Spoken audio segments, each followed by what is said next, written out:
سوال ہے کہ مسلمانوں کے بھلائی کے لیے آیت کریمہ پڑھ سکتے ہیں یا نہیں؟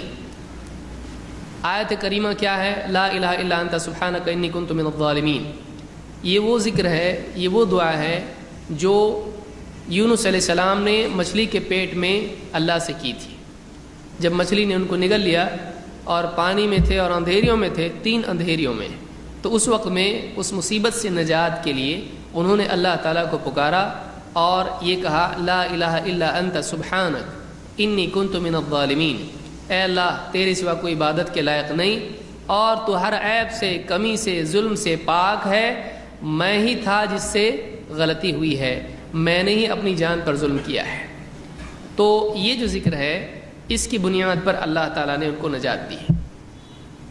اب کیا مسلمانوں کے مسائل کے حل کے لیے ایسا کیا جا سکتا ہے؟ اس میں 3 طریقے کرنے کے ہیں جو لوگ کرتے ہیں۔ ایک تو یہ کہ ایک آدمی کو ذاتی مسئلہ پیش آئے، کوئی بیماری یا کوئی مصیبت پریشانی، اور اس میں وہ خود کہے لا الہ الا انت سبحانک انی کنت من الظالمین۔ یہ سنت ہے، یہ یونس علیہ السلام کی سنت ہے، اور اللہ کے نبی صلی اللہ علیہ وسلم نے بھی، حاکم کی روایت ہے، اس میں آپ نے فرمایا کہ جب بھی تم پر کوئی مصیبت، کسی مسلمان پر کوئی مصیبت آئے، اگر وہ یہ کہتا ہے اللہ تعالیٰ اس سے اس کو نجات دے گا۔ تو جو بھی آدمی کسی مصیبت میں پھنسا ہوا ہے، وہ آدمی اگر اس کا اہتمام کرتا ہے، اللہ تعالیٰ اس کو اس سے نجات دے گا۔ یہ پہلی صورت ہے جو صحیح ہے۔ دوسری صورت کیا ہے؟ کرائے کی دعا کروانا۔ بہت ساری مساجد میں ہوتا ہے آج آیت کریمہ ہوگی، کیوں؟ فلاں صاحب کا کیس پھنسا ہوا ہے، اس کے لیے وہ چاہتے ہیں کہ آپ کرو۔ ہم کو کیا ملے گا؟ آیت کریمہ ہونے کے بعد بریڈ اور قیمہ ملے گا۔ بہت ساری مسجدوں میں ہوتا ہے ایسا، کھانے کو اس کے بعد ملے گا۔ پھر بیٹھتے ہیں پورا دسترخوان بچھا کے، اس کے اوپر پوری اخروٹ یا اس کے اوپر بادام یا پھر کھجور کی گٹھلیاں، غریب امیر جیسا بھی ہوگا، تو اس کے اوپر وہ سارا بچھا دیتے ہیں۔ لاتا ہے بوریا پکڑ کے وہ مؤذن اور ڈال دیتا، بچھا دیتا اس کے اوپر، سب پھر اشارے کرتے رہتے ہیں، باتیں کرتے ہیں، کب ختم ہوتا ہے؟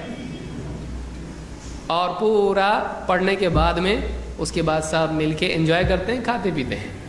یہ کون سا طریقہ ہے؟ نہ اللہ کے نبی صلی اللہ علیہ وسلم کے زمانے میں ایسا ہوا، نہ صحابہ کے زمانے میں، نہ 4 اماموں نے ایسا کیا۔ یہ بدعت ہے، اس کی کوئی دلیل نہیں ہے۔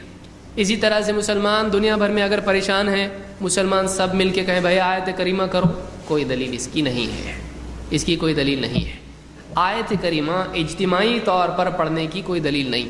اللہ کے نبی صلی اللہ علیہ وسلم کے زمانے میں کئی مصیبتیں آئیں، لیکن آپ نے سارے صحابہ کو جمع کر کے اس طرح سے چلو آیت کریمہ پڑھو کبھی نہیں کیا۔ مسلمانوں پر جب مصیبت آتی ہے تو اس کے حل کے لیے طریقہ یہ ہے کہ فرض نمازوں میں یا کسی بھی نماز میں مسلمان قنوت نازلہ کا اہتمام کریں۔ قنوت نازلہ فرض نماز کے آخری رکعت میں رکوع سے کھڑے ہونے کے بعد میں اللہ سے دعا کی جائے، اس میں ہاتھ اٹھا کر دعا کی جاتی ہے۔ تو یہ قنوت نازلہ ہے، اس کا ثبوت ہم کو مسلمانوں پر عمومی بلا آنے کی صورت میں کرنے کا اہتمام ملتا ہے، لیکن دعا آیت کریمہ وغیرہ کا کوئی اہتمام ہم کو ایسا نہیں ملتا۔ اس لیے کسی بھی قسم کی بدعت سے بچنا چاہیے۔ کل بدعت ضلالہ وکل ضلالۃ فی النار۔